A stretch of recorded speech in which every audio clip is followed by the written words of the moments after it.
गिबियावनो नोंथांमोननिसिम आंनिफ्राय गोसो गोरबोनि हामलायनायखौ जासिबाय आरो लोगोसेनो नोंथांमोननि बे रादाब नायगिरिफोरनिसिम आंनिफ्राय रोजा रोजा खुलुमनाय अननायखौ जासिग्रोनाय थाबाय। दिनै थुङालागा गामिया बाथि बैसागु फोरबो फालिनो थांबाय दङ। बिथांमोना दिनै बाथि बोसोर जाबाय खुङै थ' जोबोद मोजां जादों। बिथांमोना बेजों लोगोसेनो बैसागु फोरबोजों लोगोसेनो खेला दुलाबो लाफादों। बे खेलाखौ बेखेवनानै होनो थाखाय आंखौ दिनै बिथांमोना लेंहरदोंमोन। दा आङो बावैसो सिगां बे हाबाफारिखौ मावफुंनानै होबाय।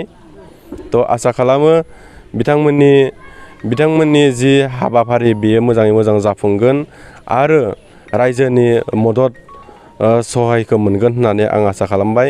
आरो आं बे नोंथांमोननि बे चेनेलनि गेजेरजोंनो खावलायनो लुबैयो, खाथि खालानि जिमान नायगिरि कालचार मोजां मोनग्रा बैसागु रंजाग्रा गासै फंबाय बिनानाव बिदा बिबाजै आदा आबै गासैखौबो आङो फैनानै बे प्रग्रामाव बाहागो लाफैनो थाखाय खावलायबाय।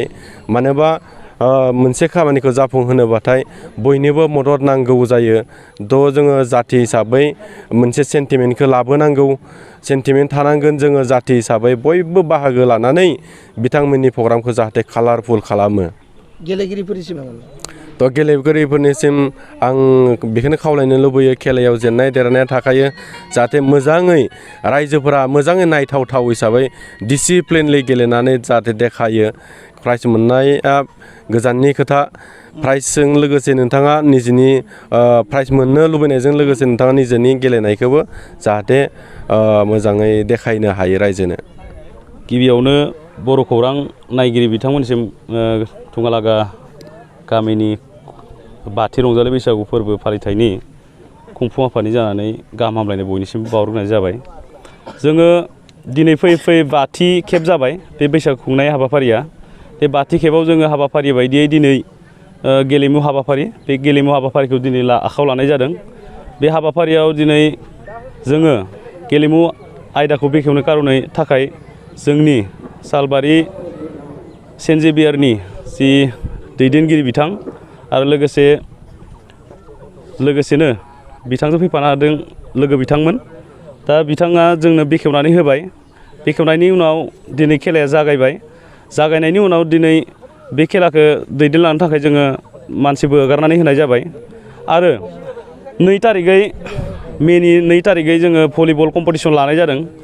भलिबल कम्पिटिसन बेयाव गुबुन जायगानिफ्राय गेलेगिरि बिथांमोनखौ खावलायनाय जादों।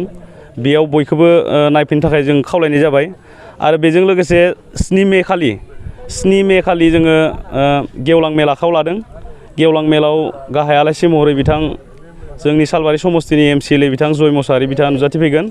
आरो लोगोसे गामिनिनो माखासे मेलेमजिबि बिथांमोना बेयाव बाहागो लागोन।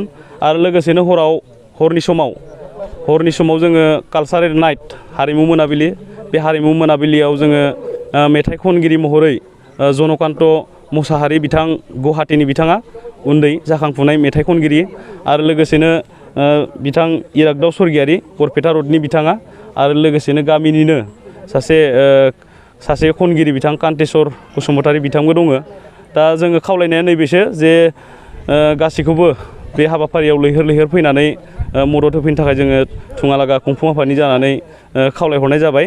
आरो लोगोसेनो बैसागु खुंनायजों जोङो बेखौनो फोरमायनो सानो जे जोङो गामिनि गासैबो सेंग्रा सिख्ला बोराय बुरै गासैबो जयै खौसे जानानै जाहाथे थालायनो हायो, बिनि थाखाय जोङो दिनै बे बैसागु फोरबोखौ बैसागु जि हारिमु आयदा बेखौ लाफानाय जादों। गेलेमु आयदाखौबो लाफानाय जादों। आरो लोगोसे बेयाव खन्थाइ आवरायनाय ओमफ्राय हरखाब बिबुंथि बेफोरबायदिखौबो जोङो लाफानाय जादों। बेखिनि